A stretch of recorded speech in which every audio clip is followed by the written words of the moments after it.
Namin inaasahan since ang mga bata ay randomly selected.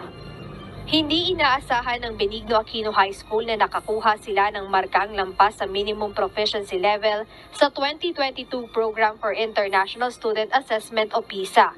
Ayon sa prinsipal ng paaralan na si Lilibet Sagmaken, lubos ang kanilang galak lalo at random ang mga mag-aaral na napili para rito. Sinanay nila ang mga estudyante na sumagot ng mga tanong gaya sa mismong PISA exam.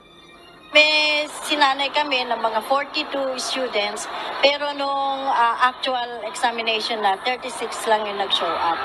Pero ganun pa rin, hindi rin namin inaasahan nga na lalampas kami dun sa minimum proficiency level. Ayon naman kay Teacher Mary Rose Diana Chica, kailangang maging pamilyar ang mga bata sa klase ng mga tanong na